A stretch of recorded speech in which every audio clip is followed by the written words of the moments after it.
사랑하는 여러분, 반갑습니다. 분주한 일상 속에서 잠시 멈추어 우리 영혼의 깊은 곳을 들여다보는 귀한 시간을 함께하게 되어 기쁩니다. 오늘 우리가 나눌 이야기는 눈에 보이지 않지만 우리 삶의 가장 강력한 인도자이자 위로자이신 성령님에 관한 것입니다. 이 이야기가 여러분의 마음에 깊은 울림을 준다면 이 따뜻한 빛을 주변 분들과 함께 나누어 주시길 바랍니다.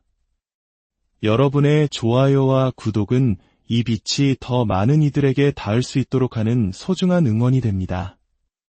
이 온기를 나누는 모든 분들의 삶에 하나님의 크신 은혜와 평강이 함께하기를 기도합니다. 자, 그럼 이제 요한복음 14장 26절의 말씀으로 우리의 여정을 시작하겠습니다.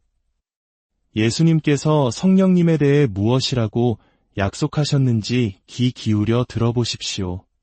보혜사 곧 아버지께서 내 이름으로 보내실 성령, 그가 너희에게 모든 것을 가르치고 내가 너희에게 말한 모든 것을 생각나게 하리라. 이 말씀 속에 성령님의 중요한 역할 두 가지가 담겨 있습니다. 첫째는 가르치시는 분이라는 것입니다. 우리 삶에서 무엇인가 알 수 없어 막막할 때 우리는 성령님께 물을 수 있습니다. 세상의 지식으로는 도저히 이해할 수 없는 문제 앞에서도 하나님의 영이신 성령님은 모든 것을 아시기 때문입니다. 둘째는 생각나게 하시는 분입니다. 예수님께서는 성령님께서 당신이 하신 모든 말씀을 기억나게 하실 것이라고 약속하셨습니다. 이것은 단순히 잊었던 사실을 떠올리는 것 이상의 의미를 가집니다. 제 개인적인 경험을 하나 나누고 싶습니다. 제가 대학 시절 며칠 밤을 새워가며 정말 열심히 시험 공부를 했습니다. 그런데 막상 시험지를 받아드니 머릿속이 하얗게 비어버리는 것이었습니다. 너무나 당황해서 마음속으로 하나님께 부르짖었습니다. 하나님, 아무것도 기억나지 않습니다. 그때 제 마음속에 이런 음성이 들려왔습니다. 나의 영, 성령에게 구하여라. 내가 공부한 것을 그가 기억나게 할 것이다. 저는 간절히 기도했고 놀랍게도 성령님께서는 제가 공부했던 내용들을 하나씩 떠올려 주셨습니다. 여기서 중요한 점이 있습니다.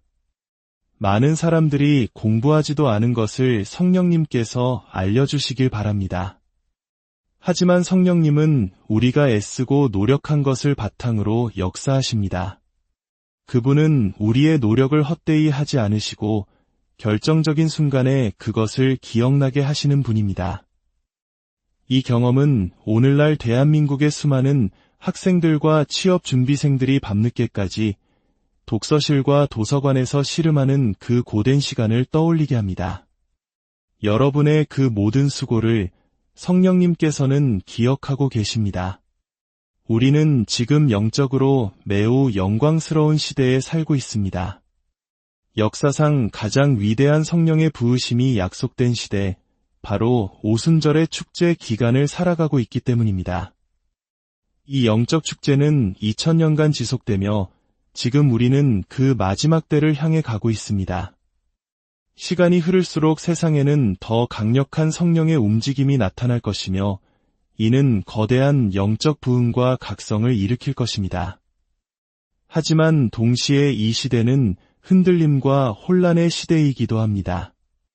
수많은 거짓과 속임수가 난무하는 이때 우리에게는 그 무엇보다 성령님의 인도하심이 절실히 필요합니다. 자, 모두 두 손을 주님께 들어 올리고 함께 기도합시다. 아버지 하나님, 저의 영의 눈을 열어주시고 제 영의 귀를 열어주시옵소서. 성령님, 제게 새롭게 임하여 주시옵소서. 세상이 위기에 처하고 문제가 가득할수록 하나님께서는 이전에는 볼 수 없었던 방식으로 당신의 영을 나타내 보이실 것입니다. 그렇기에 우리는 성령님은 과연 누구신가? 라는 질문에 대한 답을 분명히 알아야 합니다. 가장 단순하게 성령님은 삼위일체의 세 번째 인격이십니다. 우리 함께 고백해 볼까요? 성부 하나님, 성자 예수님, 그리고 성령 하나님. 여기서 아주 중요한 개념이 있습니다. 바로 기름 부으심입니다.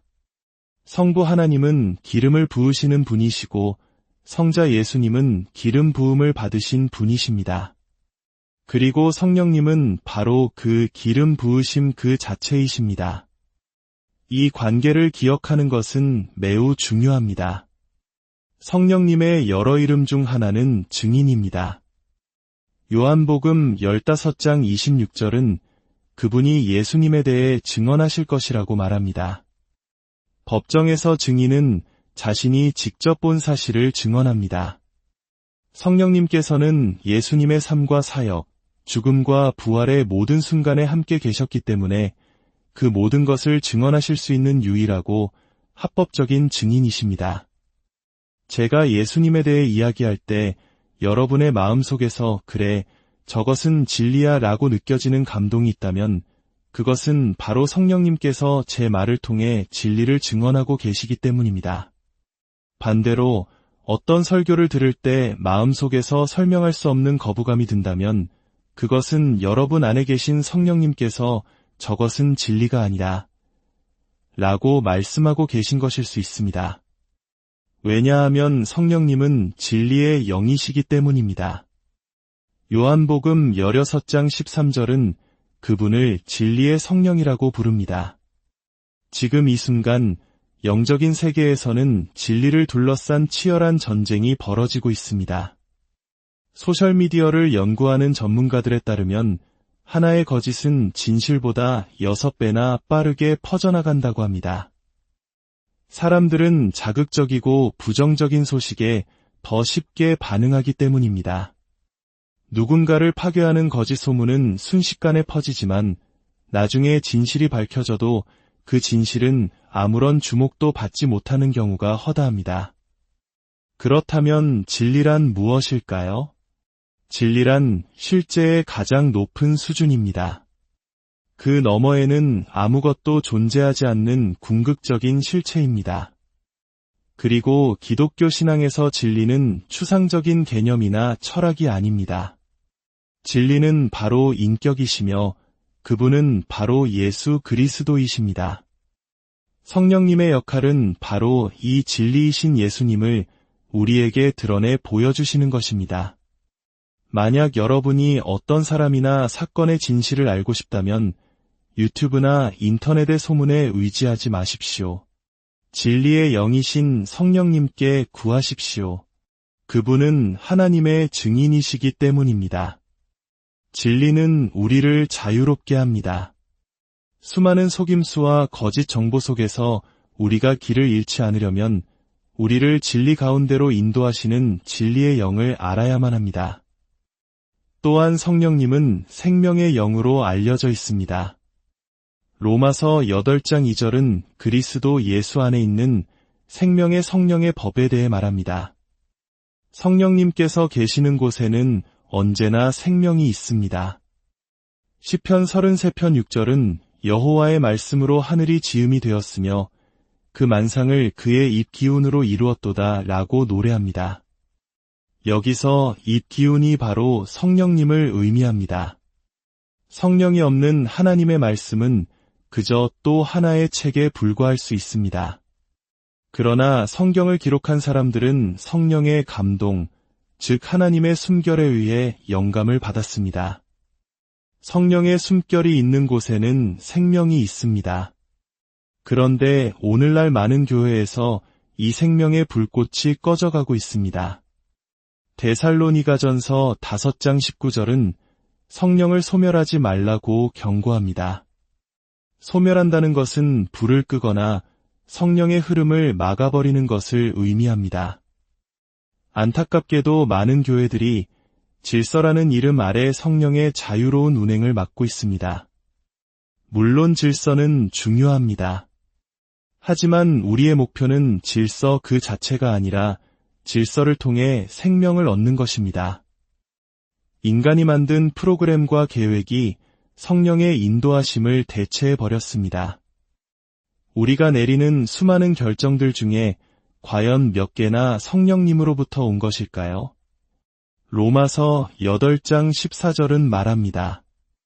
무릇 하나님의 영으로 인도함을 받는 사람은 곧 하나님의 아들이라. 하나님의 영은 결코 우리를 거짓이나 실패로 이끌지 않으십니다. 그분은 언제나 우리를 초자연적인 길로 인도하십니다. 성령의 인도하심을 받는 이들은 영적으로 성숙한 자녀들입니다.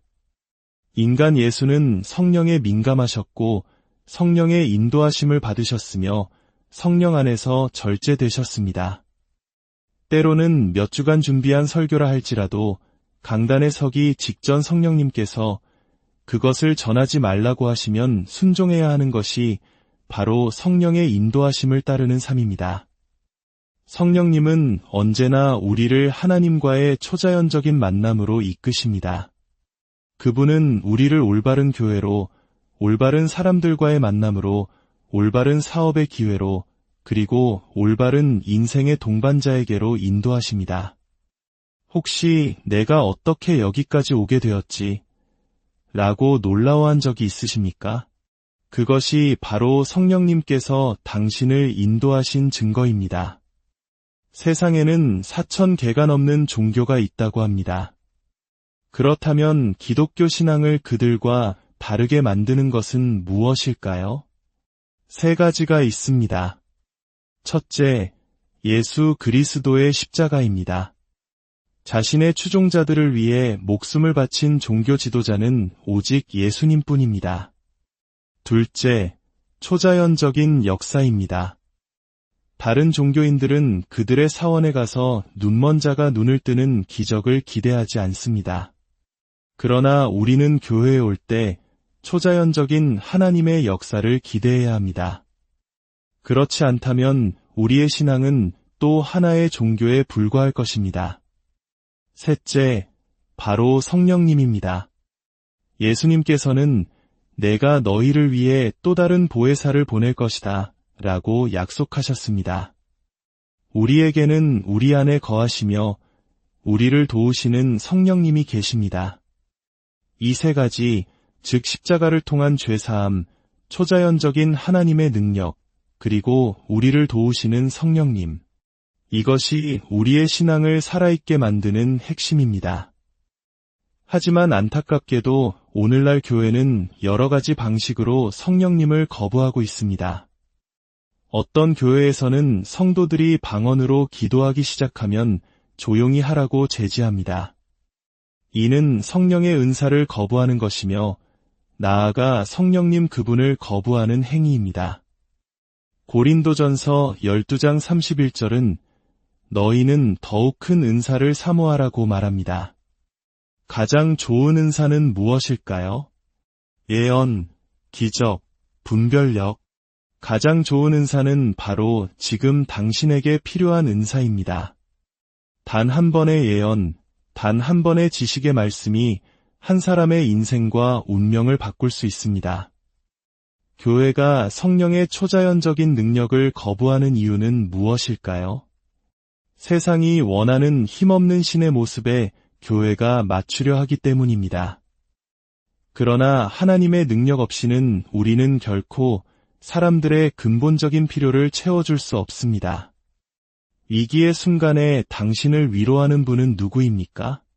계속 나아가라. 내가 너와 함께한다. 나는 너를 믿는다. 라고 속삭이는 그 음성은 바로 성령님의 음성입니다. 성령님을 모시는 것은 선택사항이 아니라 예수님의 명령이었습니다. 예수님은 제자들에게 성령이 너희에게 임하시기까지 예루살렘을 떠나지 말고 기다리라고 명령하셨습니다. 지식이나 학위가 아니라 능력을 받고 나아가라고 하셨습니다. 성령의 능력 없이는 우리는 예수님을 증거할 수 없는 불법적인 증인에 불과합니다. 예수님은 살아계십니다. 라고 말하면서 아픈 사람을 위해 기도해주지 않는다면 우리는 우리의 말을 증명할 증거가 없는 셈입니다. 또한 성령님 없이는 우리는 예수님을 알 수도 없습니다. 우리를 예수님께로 이끄시는 분이 바로 성령님이시기 때문입니다. 사역의 기준은 신학교 졸업장이 아니라 성령의 기름 부으심입니다. 기름 부음을 받는다는 것은 불가능한 일을 행하도록 초자연적인 능력을 부여받는 것을 의미합니다. 인간의 필요는 인간의 노력만으로는 채울 수 없습니다. 상담학은 온전한 정신을 가진 사람에게는 도움이 되지만 악한 영에 사로잡혀 자신을 헤라클레스나 이세벨이라고 부르는 사람을 어떻게 상담으로 도울 수 있겠습니까? 그들에게는 악한 영을 쫓아낼 하나님의 능력이 필요합니다. 성령의 능력 없이 경건의 모양만 갖춘 교회는 능력이 없는 종교기관에 불과합니다. 성령이 계신 곳에 자유함이 있습니다. 억압과 형식에 얽매인 교회가 있다면 그곳에는 성령의 임재가 없는 것입니다. 성령님이 운행하시는 교회는 생명과 자유가 넘치는 교회입니다. 성령님은 어떻게 나타나실까요? 그분은 바람처럼 움직이시지만 바람은 아니십니다. 그분은 인격이십니다. 하나님의 임재가 강하게 임할 때 마치 회오리 바람이 주변을 맴도는 것 같은 강력한 움직임을 느낄 수 있습니다. 그분은 불처럼 우리를 정결하게 하시지만 불은 아니십니다. 마태복음 3장 11절은 예수님께서 우리에게 성령과 불로 세례를 주실 것이라고 약속합니다. 성령 세례가 다이너마이트라면 불세례는 그 다이너마이트에 불을 붙이는 것과 같습니다. 영혼을 구원하기 위한 뜨거운 열정을 갖게 하는 것입니다. 그분은 비둘기처럼 임하시지만 비둘기는 아니십니다. 비둘기의 특징은 무엇입니까? 매우 예민하다는 것입니다. 작은 움직임에도 놀라 날아가 버립니다. 성령님도 마찬가지입니다. 그분은 매우 예민하고 부드러운 분이셔서 우리의 죄악된 생각, 불순종, 용서하지 못하는 마음, 쓴뿌리 때문에 쉽게 근심하시고 떠나실 수 있습니다. 과거에 제가 몇 달 동안 하나님의 음성을 듣지 못했던 때가 있습니다. 제가 주님, 왜 침묵하십니까? 라고 여쭈었을 때 주님은 내가 너에게 마지막으로 준 지시에 내가 순종하지 않았기 때문이다. 라고 말씀하셨습니다. 혹시 여러분 중에도 하나님의 인도하심을 느꼈지만 순종하지 않은 분이 계십니까? 지금 이 시간 성령님께 용서를 구하십시오. 사랑하는 여러분, 어쩌면 오랫동안 영적으로 단절된 채 아무것도 느끼지 못하고 하나님의 음성을 듣지 못하며 살아오셨을지도 모릅니다. 이제 다시 성령님과 연결될 시간입니다. 그분은 지금 이곳에 우리와 함께 계십니다. 우리 마음의 문을 열고 갈급한 심령으로 그분을 예배합시다. 성령님, 감사합니다. 귀하신 성령님, 예수님께서 제자들에게 그러하셨듯 성령님은 오늘날 우리에게 모든 것이 되어주십니다. 새로운 기름 부으심으로 저를 가득 채우실 때까지 저는 이 자리를 떠나지 않겠습니다. 두 눈을 감고 당신의 마음을 그분께 집중하십시오. 하나님과의 연결이 끊어졌던 분들, 아무것도 느끼지 못했던 분들, 이제 다시 성령님과 연결될 시간입니다. 그분이 여기 계십니다. 그분이 당신 곁에 계십니다. 마음에서 우러나오는 자발적인 예배로 주님께 나아갑시다. 감사합니다. 성령님, 귀하신 성령님, 오늘 밤 이 자리에 있는 많은 분들이 성령님의 필요성을 미처 깨닫지 못하고 살았을지 모릅니다. 그러나 이제 우리는 압니다. 성령님 없이는 참된 신앙생활이 불가능하다는 것을. 부드러운 바람처럼, 정결케 하는 불처럼, 사랑스러운 비둘기처럼 다가오시는 성령님께서 여러분의 삶에 항상 함께 하시기를 축복합니다. 그분의 인도하심과 이루하심 속에서 참된 자유와 생명을 누리시는 여러분 모두가 되기를 간절히 기도합니다. 여러분과 여러분의 가정 위에 하나님의 크신 평강과 은혜가